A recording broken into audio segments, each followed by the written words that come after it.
ভগ্নাংশের ভাগের ক্ষেত্রে তোমরা কেন যেন মারাত্মক পরিমাণে ভয় করো যে আচ্ছা ভগ্নাংশের ভাগ এত কঠিন কেন, এটা হয়েছে ওটা হয়েছে, নানান ধরনের কথা। কিন্তু একটু লক্ষ্য করো, দেখো তোমাকে আমি মাত্র কয়েক সেকেন্ডেই ভগ্নাংশের ভাগটা কতটা সহজ হতে পারে আমি তোমাকে শেখাচ্ছি। ভালো করে একটু মনোযোগ দাও। দেখো 1 নাম্বার, এখানে দেখো আমরা তো জানি পূর্ণ সংখ্যার নিচে মনে মনে 1 আছে, তাহলে তুমি পূর্ণ সংখ্যার নিচে আগে 1 দিয়ে নিবা। তাহলে 2 এর নিচে 3 ভাগ পূর্ণ সংখ্যার নিচে মনে মনে কত 1, সেই 1টা আমি দিয়ে দিলাম।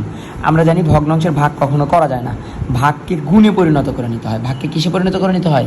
গুণে পরিণত করে নিতে হয়। তাহলে কোনটা উল্টে যায়? ভাগের ডান পাশেরটা বিপরীত ভগ্নাংশে পরিণত হয়। তাহলে প্রথমটা যা আছে তাই থাকবে, ভাগ হয়ে যাবে গুণ, ভাগ গুণ হওয়ার কারণে এই 4 আসবে নিচে আর 1 যাবে ওপরে। তার মানে দেখো ভাগকে গুণে পরিণত করে নিতে হয়, ভগ্নাংশের ভাগ করা যায় না, ভাগকে গুণে পরিণত করে নিতে হয়। এই জন্য ভাগের ডান পাশেরটা বিপরীত ভগ্নাংশে রূপান্তর করতে হয়, মানে উল্টে দিতে হয়, তাহলে ভাগ হয়ে যায় গুণ। এখন দেখো তো কাটাকাটি যায় কিনা। এই যে দেখো 2 দিয়েই 4কে কাটা যায়, মানে লব দিয়ে আমি হরকে কাটতে পারবো।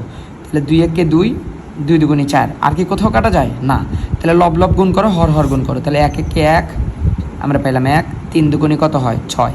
এটা হচ্ছে আমাদের কাঙ্ক্ষিত অ্যান্সার। 2 নম্বর অঙ্কের দিকে তাকাও। দেখো এখানে আমরা জানি পূর্ণ সংখ্যার নিচে মনে মনে 1 আছে, আমরা 1টা দিয়ে নিব। তাহলে 3 এর নিচে 7 ভাগ 6 এর নিচে কত 1। আমরা তো ভাগ করতে পারবো না, ভাগকে আমরা গুণে পরিণত করবো। তাহলে কি করব? ভাগের ডান পাশেটা উল্টে দিব। তাহলে প্রথমটা যা আছে তাই থাকবে, ভাগ হয়ে যাবে গুণ, ওপরে যাবে 1, নিচে আসবে 6। দেখো তো এটা কিন্তু লব, এই 3 দিয়ে এই 6কে কাটা যায়, 6কে হরকে কাটা যায়। তাহলে 3 1 3, 3 2 6। তাহলে আমরা লব লব গুণ করবো, আর কোথাও কাটা যায় না। লব দিয়ে লবকে গুণ করো, 1 1 1, 7 2 কত হয় 14। আমরা একটু 3 নম্বর অঙ্কে চলে যাই। দেখো 3 নম্বর অঙ্কও সেম। তাহলে আমি এটা প্রথমটা যা আছে তাই রাখবো, ভাগ 4 এর নিচে আসলো 1, তাহলে প্রথমটা যা আছে তাই থাকবে, ভাগ হয়ে যাবে গুণ, উপরে যাবে 1, নিচে আসবে 4। এই 4 দিয়ে কাটা যায়। দেখো 4 1 4, 4 2 কত 8।